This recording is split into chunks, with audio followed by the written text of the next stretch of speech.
Bismillahirrahmanirrahim. Qala al-Imam An-Nawawi fi kitabih Riyadhus Shalihin radhiyallahu ankum wa qala radhiyallahu ta'ala anhu wa nafa'ana bihi wa bi ulumihi fid dharain.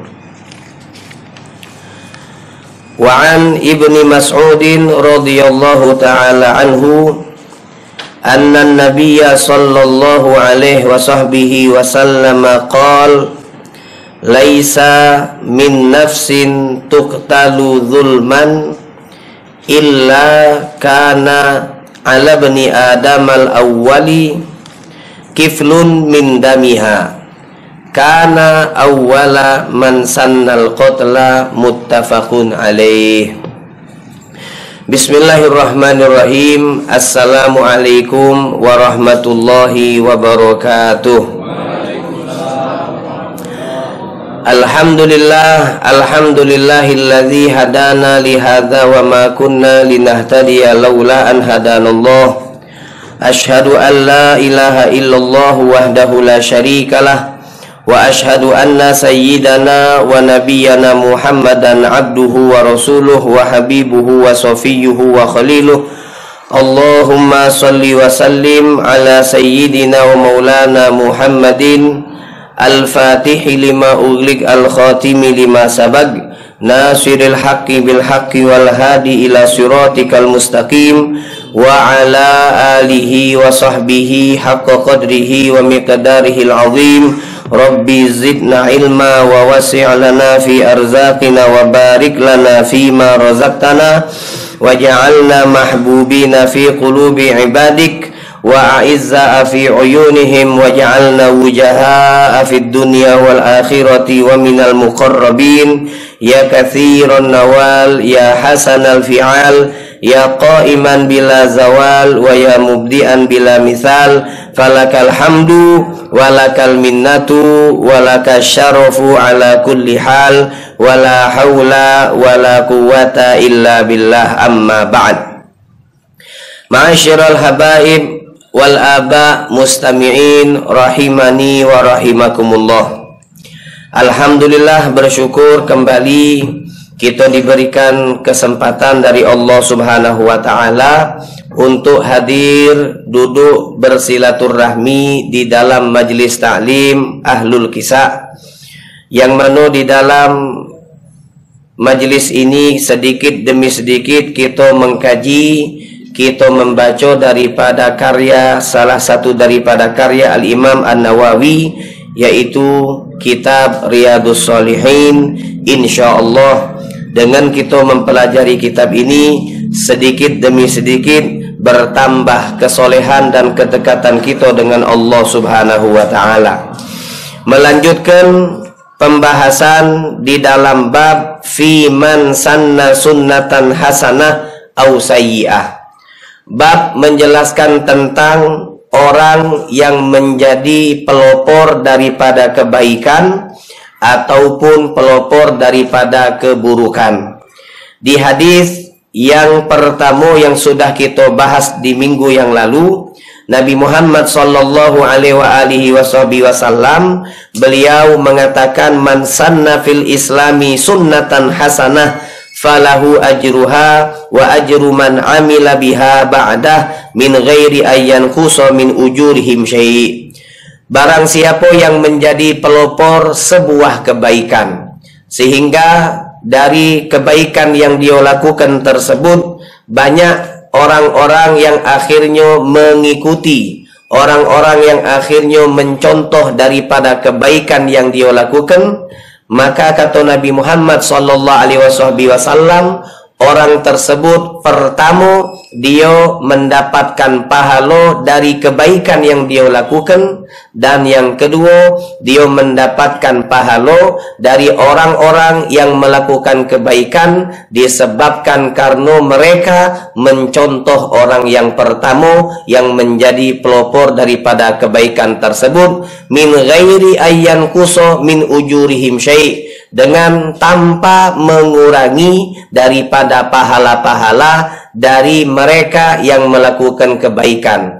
Maksud daripada kalimat itu, orang yang mencontoh ketika mereka melakukan kebaikan itu mencontoh seseorang, maka orang yang dicontoh akan mendapatkan pahala dari kebaikan yang dilakukan oleh mereka tadi. Akan tetapi kata Nabi Muhammad, bukan berarti bagian daripada pahala yang dilakukan oleh yang mencontoh itu dikurangi oleh Allah kemudian diberikan kepada orang yang dicontoh. Jadi tetap yang mencontoh mendapatkan pahala 100% dan pahala tersebut setimpal Allah juga berikan kepada dia yang menjadi pelopor daripada kebaikan 100%. Kemudian hadirin mustami'in rahimani wa rahimakumullah, dari hadis ini ucapan yang diucapkan oleh Rasulullah sallallahu alaihi wasallam,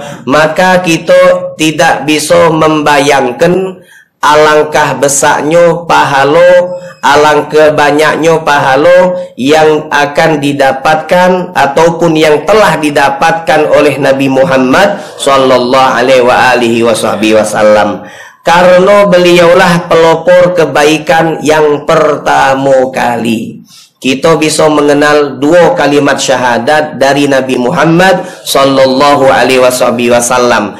Maka setiap amal-amal ibadah yang kita lakukan setelah kita dilahirkan, kemudian kita balik dan kita menjadi seorang yang mukallaf, kita sholat, kita puasa, kita zakat, kita umroh, kita haji, kita bersedekah ataupun amal-amal ibadah yang lain, tentunya amal-amal ibadah itu tidaklah kita tahu kecuali melalui jalur daripada guru, yang mana guru mendapatkan ilmu-ilmu kebaikan itu dari guru sebelumnya terus sampai ke puncaknya, yaitu guru Nabi Muhammad sallallahu alaihi wasallam.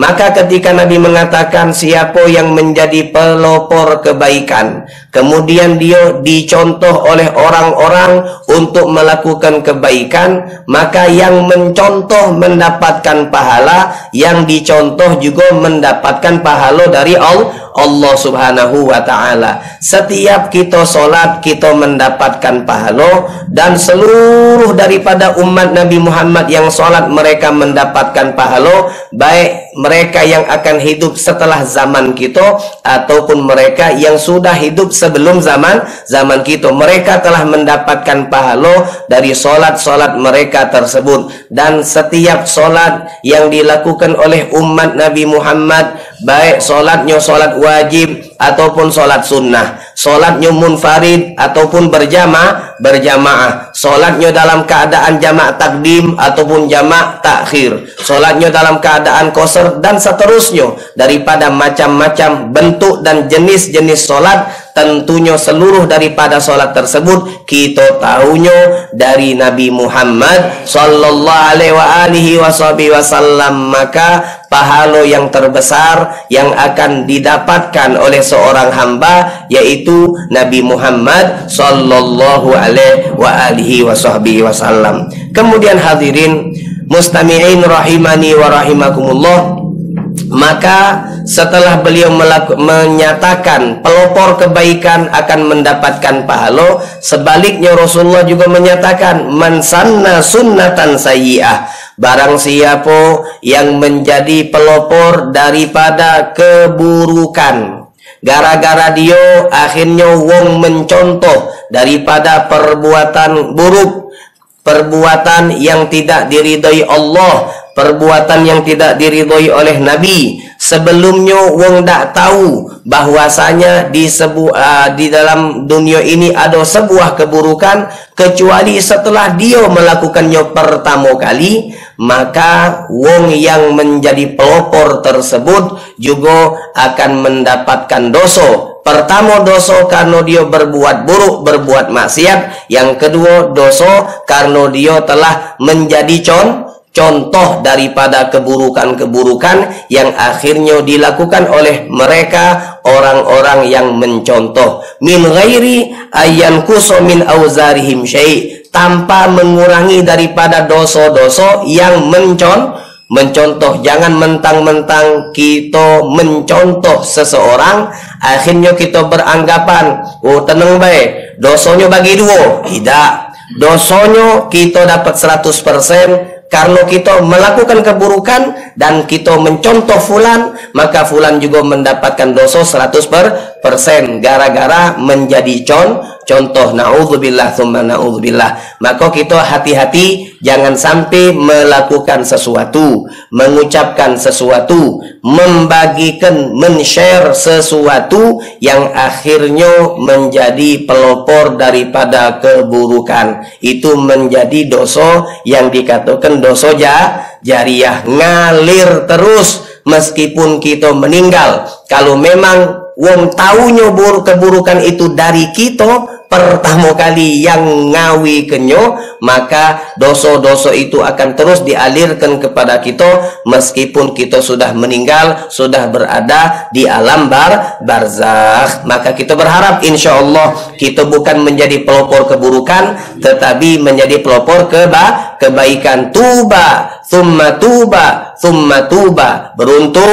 Beruntung dan beruntung, kata Nabi Muhammad SAW, orang man ja'alahullah miftah lil khair, yang dijadikan sebagai pintu atau kunci pintu-pintu kebaikan, wa miglaq lisyar, dan kunci daripada penutup pintu-pintu keburukan. Kemudian celaka, summa welun, kemudian celaka dan celaka mereka yang dijadikan oleh Allah Subhanahu wa taala pembuka daripada pintu-pintu keburukan, penutup daripada pintu-pintu kebaikan. Insyaallah kita menjadi pembuka daripada pintu-pintu kebaikan, penutup pintu-pintu keburukan. Amin ya rabbal alamin.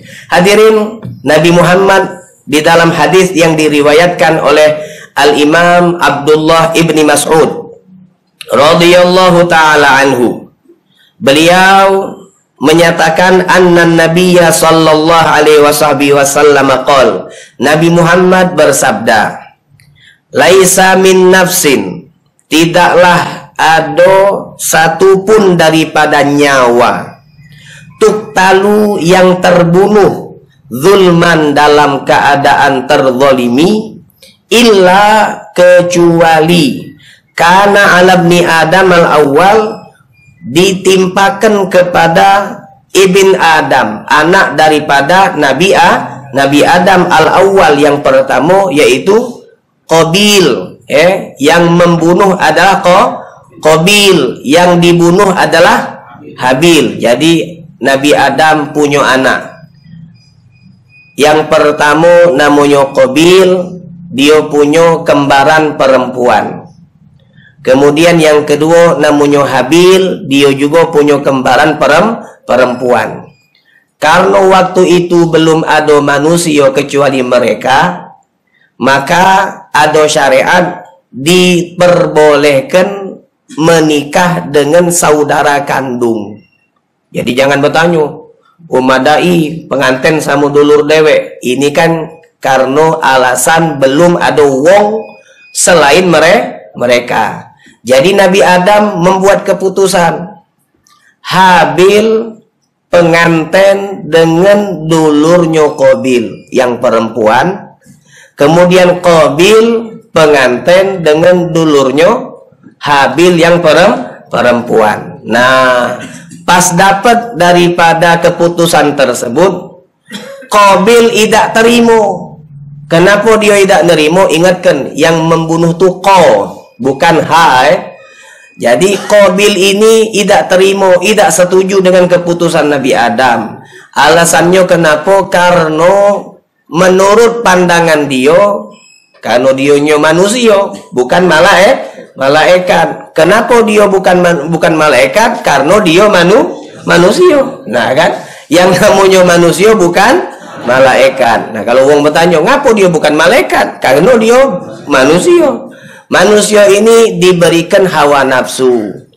Berbeda dengan malaikat. Malaikat itu tak kati hawa nafsu, tak kati syahwat. Jadi hidupnya selalu taat ibadah kepada Allah Subhanahu wa taala. Makanya terutusnya Nabi Muhammad sallallahu alaihi wasallam kepada kelompok malaikat bukan untuk memberikan dakwah syariat kepada mereka, bukan. Jadi katanya ulama, Nabi ini diutus oleh Allah untuk seluruh makhluk.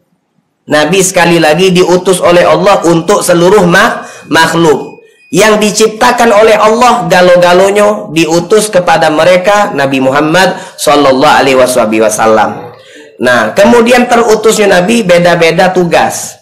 Kalau untuk kita manusia dan bangsa jin, Allah berfirman, "Wa ma khalaqtul jinna wal insa illa liya'budun." Tidaklah aku ciptakan jin dan manusia kecuali untuk mereka beribadah kepadaku. Maka kita begitu balik dan berakal, kita dibebankan oleh Allah untuk menjalankan syariat yang dibawa oleh Nabi Muhammad. Jadi Nabi Muhammad beliau diutus untuk kita manusia, diutus untuk bangsa jin sebagai penyampai, sebagai pemberi syariat itu untuk kita sama jin. Katanya ulama, Nabi juga diutus untuk malaikat. Nah, malaikat buat apa? Tanpa diberikan syariat mereka sudah sholat. Tanpa diberikan syariat mereka juga selalu taat, tidak pernah bermaksiat. Tidak perlu dikatakan khamr itu haram, tidak perlu dikatakan zina itu haram. Mereka malaikat tidak punya syahwat hawa nafsu untuk melakukan maksiat. Mereka cuma sikok tujuannya menggapai ridha Allah subhanahu wa ta'ala. La yakulun, mereka tidak makan. Wala yashrabun, malaikat juga tidak minum. Wala yanamun, mereka tidak tidur. Kok tidak makan? Kenapa mereka tidak makan? Karena dia bukan manusia. Yang makan tuh manusia. Wala yashrabun, tidak minum. Yang minum tuh manusia. Wala yanamun, kenapa malaikat tidak tidur? Yo, yang tidur tuh manusia. Laisu bidzukurin wala inath, mereka juga tidak berjenis kelamin. Ndak kate kita tidak boleh ngomong Jibril itu lanang, apalagi kita ngomong Jibril itu perempuan. Laisu bidzukurin wala inath, bukan perempuan dan juga bukan laki-laki. Lalu apa? Ya tidak baca, mereka bukan manusia. Ya kan, malaikat bukan manusia. Nah, balik ke cerita tadi. Qabil ini manusia. Ketika dia diputuskan oleh Nabi Adam untuk menikah dengan saudara perempuan Habil, dulur betino Habil ini tidak cantik. Beda sama dulur kembarannya Qabil. Qabil ini punya dulur kembaran cantik. Artinya Qabil ini ganteng. Ya biasa kan ya itu kan? Tidak mungkin 11-12 apa namanya jauh 180 derajat kali kembaran tuh. Nah, jadi akhirnya dia nandak terima. Dia pengen pengantin sama dulur kembarnya dewe. Maka Nabi Adam waktu itu ya sudah. Daripada pening, ini be. Yang aku sampaikan kepada kalian berdua itu merupakan perintah dari Allah Subhanahu wa taala. Karena Nabi Adam adalah nabi. Apa yang diucapkan, apa yang diperintahkan tentu perintah Allah Subhanahu wa taala. Jadi kalian berdua silahkan memberikan daripada kurbanan, memberikan daripada persembahan kepada Allah Subhanahu wa taala. Qabil ini gawiannya adalah berkebun sama bertani. Adapun Habil gawiannya beternak. Jadi dari dulu beternak, bertani, berkebun sudah ada. Jadi ketika Qabil diperintahkan oleh Nabi Adam untuk mempersiapkan persembahan, bukan sesajen. Jangan kamu jadi sesajen itu dari Nabi Adam. Kita sesajen itu oke, kita katakan sesajen, tetapi sumbernya dari Nabi Adam dan tentu itu perintah Allah Subhanahu wa taala. Kalau sesajen sekarang ini sesajen perintah setan. Perintah setan. Ada minta maaf, ada puyang, kuburan. Puyang tuh kuburan yang ada di kampung-kampung, biasanya disebut puyang. Ini kadang-kadang kuburan itu tuh disebut kuburan, padahal belum tentu kuburan, tapi dikeramatkan, dianggap keramat, minta nomor sama puyang tadi. Nak ngapo-ngapo sama puyang tadi. Ya teranglah jin sama setan demen. Ini dah datang gitu ujuk-ujuk apa namanya buyut, ya kan? Buyut minta ini minta ini. Jin sama setan demen. Apalagi kalau diinjuk makan, tambah demen dia, tambah sehat dia di situ. Nah, jadi apa namanya? Kalau kita bertanya, emang jin sama setan makan, Ustaz? Makan. Kan kita pernah baca hadis Rasulullah sallallahu alaihi wasallam. Nabi ngomong kalau makan kita tak berdoa, maka makanan tu dipeloi oleh setan. Akhirnya setan sama jin makan. Yang tak makan tu malah malaikat. Jadi jangan ngibul lah. Oh, sesajen ini untuk malaikat. Tak kati-kati.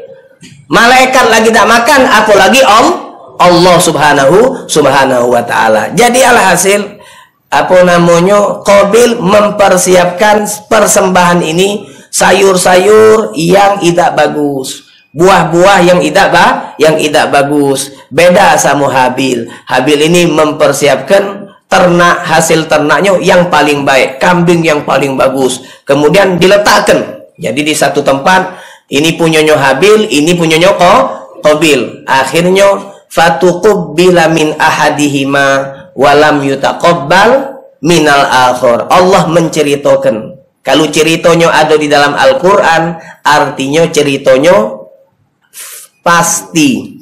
Ceritanya yakin, bukan dongeng, bukan alkisah, bukan katonyo, tetapi memang yakin.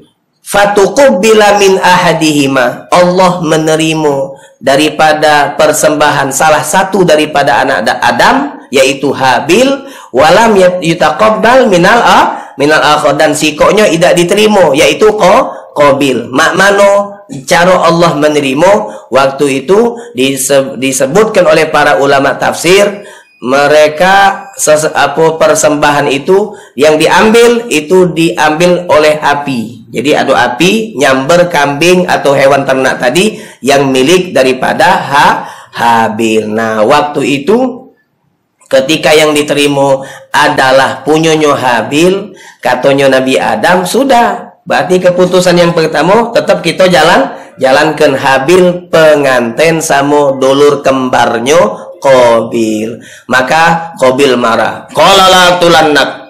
Urusan betina ni bahaya juga. Qala la tulannak. Inti ini anak munu inti. Qala la tulannak. Anak munu inti. Maka Habil ngomong sama Qabil, ngapa inti nak munu anak? Inti ni ngembek haknya anak.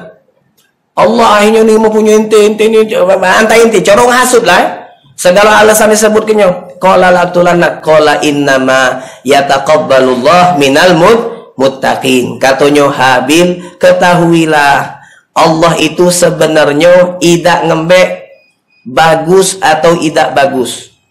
Tidak ngembek yang mana secara fisiknya, bukan. Tetapi Allah subhanahu wa ta'ala menerima daripada sodakoh pemberian minal muttaqin yang keluar daripada orang-orang yang bertakwa. Nenger itu tambah panas. Nenger itu tambah panas.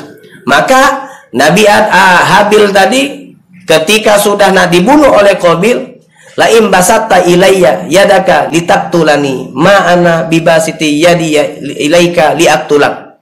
Katanya Habil ngomong sama Qabil, kalau inti manjangkan tangan inti ke anak, artinya menghunuskan pedang untuk membunuh aku, ma ana bibasiti yadiya ilaika liaktulak, sungguh ana tidak bakal manjangkan tangan ana untuk membunuh inti. Ana tidak galak mulani munu, dan kalau inti munu ana juga ana tidak galak males. Jadi ibarat kata tak kate perlawanan sama sekali. Ana tak galak mulani. Kan tadi kan sudah haddada. Yang namanya Qabil itu sudah ngancem. Ini bukti wong penakut tu banyak omong. Makanya kata Nabi di dalam syariat, ketika solat khauf, solat yang dilakukan di saat masa perang, itu segala apa yang membatalkan solat tidak batal. Bergerak kalau kita lagi tidak perang batal, tapi kalau pas perang tidak batal. Kita ngeluncat, melompat, nak manobe tidak batal. Cuma kalau kita ngomong batal. Kalau kita ngomong batal. Perang kenapa kalau ngomong batal? Karena katanya ulama, perang itu bagusnya udah usah banyak omong. Karena kalau dia banyak omong, maka akan menghilangkan rasa khawatir dari musuh. Kau awas kau ni, ngolah, ini banyak penakut. Kalau dia berani langsung baik, beres, ya. Nah itu makanya, anak punya kawan hobinya begoco. Anak punya kawan hobinya begoco sampai sekarang. Kalau kita ke rumahnya 2 jam, 3 jam, dimetukannya seluruh senjata, tombak, pedang, pentingan, senapang dan seterusnya lah. Nah dia anak yo coro kita ngalir beda, coro kita ngalir. Kalau haji dikoyoi wong mano ji, haji mano yang mano? Habib kalau dikoyoi, Habib jingok yang mana yang diem. Kalau yang banyak omong jangan usah dilugui dulu, Bib. Habib jingok yang mana yang diem. Karena yang diem itulah yang bahaya. Dia ngincegi kita memang nak nganu gitu. Tapi kalau yang banyak omong nih, dia tuh nak ngelatih mental dulu. Budak nih ngelawan apa tidak? Kalau nak ngelawan laju, kalau ngelawan kerib lagi. Nah, ini memang ternyata itu sunnah Nabi Muhammad. Di dalam ajaran Nabi Muhammad emang itu kalau perang jangan ngomong, diam. Beda kalau urusan kalau pas makan. Kita terbalik, pas makan diam, pas lagi perang banyak omong. Nah, ya kan? Makanya kalau misalnya wong galak di grup WA tuh banyak omong tuh cowok penakut galun. Lajulah, nah, pas dia tampil dah ada yang metu. Nah, benar tak? Ada kan di grup WA, ayo kapan jihad? Nunggu. Nah, ngoceh-ngoceh terus. Giliran datang waktunya diem galau. Nah ini jadi jangan banyak omong. Kita tidak perlu banyak omong. Yang kita perlukan langsung eksekusi. Katanya siapa namanya Habil. Anak kalau inti manjangkan tangan ke anak tidak galak manjangkan tangan anak ke inti. Anak tak galak mulani dan tidak galak males karena takut. Kalau dia mulani dulu kan tadi ngancem. Inti awas anak nak inti kaki. La aktulanna, sungguh aku bakal membunuh engkau. Omongan itu keluar dari Habil. Sudah bunuh belum? Baru ngancem anak nak bunuh inti, sungguh nak aku bunuh kau. Maka Habil tentu kalau misalnya diomongi kau nak aku bunuh, lebih baik kita nganu dulu, betul tak? Sebelum didului lemak nului. Cuma ditahu kalau dia nului dan kalaupun ternyata takdir Allah tetap Habil ini meninggal, maka itu tetap berbahaya bagi Habil. Ana ulangi, yang nak membunuh tuh Qabil, yang nak dibunuh tuh Habil. Ketika diancam Habil oleh Qabil, aku nak bunuh kau. Yang ngomongin siapa? Qabil. Habil tidak galak nului. Beda sama hukumnya kita. Mindsetnya kita daripada didului, lemak nului. Nah Habil tahu, kalaupun dia nului dan ternyata takdir Allah berkehendak dari pertarungan itu Habil yang akhirnya maktul, yaitu terbunuh. Ini posisi Habil tetap bahaya. Apa bahayanya? Kita pernah belajar hadis Nabi Muhammad SAW di waktu-waktu yang telah lama, bahwasanya al-qatil wal maktul finnar. Yang membunuh, yang dibunuh galo-galo di neraka. Kalau ada dua orang muslim, mereka dua-duanya ngawak pedang, maka kata Nabi Muhammad, al-qatil yang membunuh wal maktul yang dibunuh itu dua-duanya di neraka. Sahabat bertanya, fama balul maktul ya Rasulullah? Hadzal qatil fama balul maktul. Kalau qatil jelas, bukan kutil. Qatil bukan kutil. Kalau kutil itu sesuatu yang tumbuh. Kalau qatil yang membunuh. Kalau yang bunuh jelas Nabi Muhammad dia di neraka. Kok yang dibunuh masuk neraka juga? Li'annahu kana harison ala sahibih. Kata Nabi Muhammad, karena sebelumnya yang terbunuh juga sebenarnya pengen bunuh, cuma takdir menentukan dia yang mati. Nah, inilah yang dikhawatirkan oleh Habil. Kalaupun dia nului, ternyata dia yang terbunuh, maka dia tetap dalam keadaan bahaya. Makanya dia ngomong, ana idak galak nak males kalau inti nujana. Kalau bahasa kita kan nuja kan. Kalau inti nujana, ana nak nuja inti. Dan juga ana nak mulani. Anak mulani. Akhirnya apa dilaju ke juga. Fatawa'at lahu nafsu qatla akhihi. Akhirnya nafsunya tambah naik Hawa nafsunya tambah naik, tambah bergejolak, emosinya tidak terkendali lagi, kemudian dia langsung membunuh daripada saudaranya dewek yang bernama Habil. Nah, kata Rasulullah sallallahu alaihi wasallam, tidaklah setelah kejadian ini, coba kita bayangkan, setelah kejadian Qabil sama Habil, di saat belum ada manusia kecuali mereka. Belum ada manusia kecuali mereka. Nah, setelah itu kalau ada kasus pembunuhan, kalau ada jiwa yang terbunuh dalam keadaan zalim, terzalimi, kalau dengan hak tidak masalah. Artinya kalau dengan hak kita berhak untuk membunuhnya, itu urusan lain. Kapan Ustadz kita nih boleh bunuh wong? Tidak usah dibahas, kaget panjang ini bahasannya. Ini ada pembunuhan, tapi pembunuhannya tidak hak, pembunuhannya zalim. Maka setelah kejadian terbunuhnya Habil, dibunuh oleh Qabil, jikalau ada yang terbunuh, dionya meninggal, dan meninggalnya, terbunuhnya itu dalam keadaan terzalimi, dosa yang membunuh tersebut juga akan ditimpalkan kepada Qabil. Coba gitu bandingannya.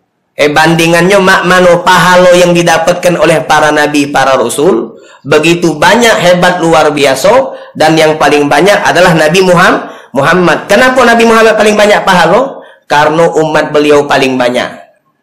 Karena umat beliau paling banyak. Jadi pahala beliau paling banyak. Karena paling banyak pahala, maka surgonya beliau paling tinggi, tak pacak digapai oleh siapapun. Itulah yang dimaksud dengan al-maqamal mahmud, maqam yang terpuji, maqam yang hanya dimiliki oleh Nabi Muhammad sallallahu alaihi wasallam. Maka sebaliknya, Qabil yang menjadi pelopor keburukan berupa pembunuhan, maka setiap orang yang membunuh, dia mendapatkan dosa, kemudian dosa itu juga akan ditimpalkan kepada Qabil, karena dia, apa kata Rasulullah, kana awwalaman sannal qatla, karena Qabil adalah pelopor pertama yang ngajarkan manusia cara membunuh. Na'udzubillah, thumma na'udzubillah. Di dalam Al-Quran kita tahu ceritanya, karena cerita ini kita sering dengar dari kecil, cerita Nabi Adam sama anak-anak beliau. Ketika Qabil sudah membunuh Habil, maka jenazah Habil ini dibiarkan tergeletak. Akhirnya Qabil berjalan meninggalkan jenazah tersebut. Kemudian Allah mengirimkan ghuraban, 2 burung gagak yang berbala, yang bertengkar. Akhirnya salah sikok daripada burung gagak itu mati. Siapa yang mati? Burung gagak. Datik namo. Datik nama burung gagak, datik namo. Mati sikoknya. Nah, setelah mati, akhirnya yabhatsu fil ard. Faba'atsallahu ghuraban yabhatsu fil ard. Ada burung gagak yang diutus oleh Allah Subhanahu wa taala untuk mengorek-ngorek daripada tanah, alias menggali kubur, kemudian mayat atau bangkai burung tadi dikuburkan oleh gagak yang tadinya membunuh. Maka Qabil waktu nyingok kejadian tadi, dia ngomong, "Oh ya," kata dia, "madai aku dak pacak nyuntu. Alang kecelakonyo aku. Madai aku tidak pacak nyuntu daripada burung gagak ini." Allah menyatakan di dalam Al-Quran, "Ya wailata a'ajaztu an akuna mithla hadzal ghurabi fa'uwari sawata akhi." Dia ngomong, nyeselnya aku nih. Madai aku tidak pacak nyuntu burung gagak ini. Akhirnya dia balik lagi. Dia balik lagi untuk mencari jenazah Habil. Kemudian jenazah Habil itu dikuburkan oleh Qabil. Nah, katanya ulama, ketika Qabil ngomong, "Ai nyeselnya aku," apakah itu tidak cukup sebagai taubat? Taubat dah itu? Nyesel. Taubat dah. Nyesel. Namanya taubat tuh nyesel. Nah, dia ngomong, ya wailata, oh coba ngapola, ya nyeselin aku. Taubat dah itu? Oh bukan. Bukan taubat. Lu kenapa bukan taubat? Kalau dia bertaubat, tentu Nabi tak ngomong ini. Kan Nabi ngomong siapa yang membunuh, dosanya akan ditimpakan kepada kau. Artinya Qabil bertaubat dah. Tidak. Nah, penyesalan ini bukan nyesel membunuhnya, tapi nyesel ngapa dak pacak nyontung nguburkan. Sayang nian kan? Sayang tipis nian. Cobalah, ini memang apa namanya takdir. Inilah takdir ketentuan Allah Subhanahu wa taala. Kalau kita bertanya, oh anak Nabi lagi pacak munu, wajarlah berarti kalau anak itu anak ini munu. Tidak, jangan jadikan mak itu cowok kita berpikir. Inilah mak mano Allah menghendaki takdir. Ketentuan-ketentuan yang Allah kehendaki, ada yang dikehendaki menjadi pelopor kebaikan, ada yang dikehendaki menjadi pelopor keburukan. Maka ketika kita melihat kejadian Qabil ini, kita jadikan bahan pikiran kita, Masya Allah, Alhamdulillah nian, kalau selama ini aku masih dilindungi oleh Allah Subhanahu wa taala untuk tidak terjerumus ke dalam perbuatan-perbuatan buruk. Nah, ini kita baru tahu makmano mahalnya bentuk hidayah taufik yang diberikan daripada Allah subhanahu wa ta'ala. Kemudian hadirin, katanya ulama, sikap Habil ketika dia diancam nak dibunuh oleh Qabil, lalu dia pasrah, dia tidak galak membunuh, juga tidak galak membalas. Inilah sikap yang diajarkan secara tidak langsung oleh Allah Subhanahu wa taala untuk dipraktekkan oleh seluruh hamba Allah, khususnya umat Nabi Muhammad sallallahu alaihi wasallam. Artinya kita tidak pernah diajarkan untuk membalas keburukan dengan keburukan. Tidak pernah diajarkan. Artinya kita kalau ada wong yang menzalimi kita tidak boleh membalas perbuatan zalim itu dengan kezaliman. Maka cerita yang dicontohkan oleh Nabi sangatlah banyak. Makmano ketika beliau diludahi oleh seorang Yahudi, makmano ketika beliau diganggu oleh orang-orang yang kafir, kemudian ketika diganggu, yang mengganggu itu sakit, dia dijenguk oleh Nabi Muhammad sallallahu alaihi wasallam. Akhirnya ini menjadi sampel, menjadi contoh uswah hasanah untuk kita, makmano cara kita menyikapi orang-orang yang berbuat zalim kepada kita. Jangan jadilah seperti Habil. Kalau ente nak munu anak ndak munu inti. Jadilah seperti Habil. Kalau ente nganggu anak ndak nganggu inti. Dengan catatan, ini kalau urusannya urusan pribadi. Tapi kalau urusan agama beda konsep. Kalau urusan agama beda pembahasan. Kalau urusan pribadi, maka lebih baik kita menjadi wong yang mengalah. Kage kata Nabi Muhammad sallallahu alaihi wasallam, di akhir zaman akan terjadi fitnah, yang salah satu daripada fitnah terjadi perang saudara. Jadi banyak terjadi perang saudara. Yang mana yang kita perangi adalah saudara kita sesama muslim. Maka Nabi Muhammad SAW beliau memberikan wasiat kepada kita, ini statota antakuna abdan maktulan faf'al. Kata Rasulullah, di masa itu kalau kita ngalaminya, kalau memang tidak, jangan, tidak usah, Kalau memang kita ngalami masa-masa itu terjadi perang-perang saudara, maka kata Rasulullah SAW, kalau kau mampu untuk menjadi wong yang terbunuh, maka lebih baik menjadi wong yang terbunuh. Jangan mengangkat pedang, jangan mengangkat senjata selama yang diperangi itu bukan wong yang kafir.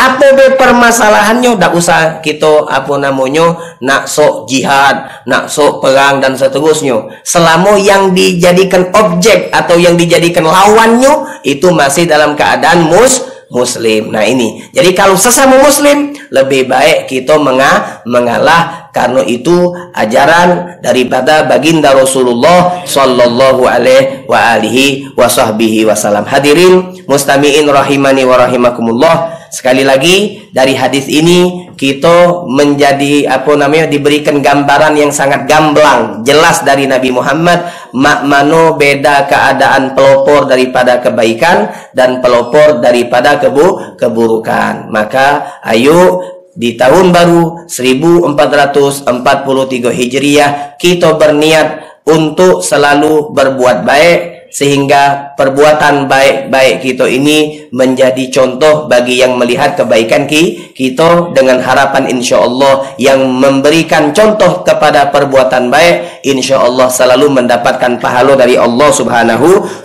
wa ta'ala. Insya Allah selalu kita diberikan taufik, diberikan hidayah, petunjuk daripada Allah subhanahu wa ta'ala, dan kita berharap agar negeri kita Indonesia dijaga oleh Allah subhanahu wa ta'ala daripada fitnah-fitnah. Dan kita berharap kepada Allah agar Al-Imam Al-Habib Muhammad Rizik bin Hussein bin Syahab beserta saudara-saudara pecinta-pecinta beliau selalu diberikan penjagaan, kemenangan dari Allah Subhanahu wa taala. Amin amin ya rabbal alamin. Wal afu minkum. Wassalamualaikum warahmatullahi wabarakatuh.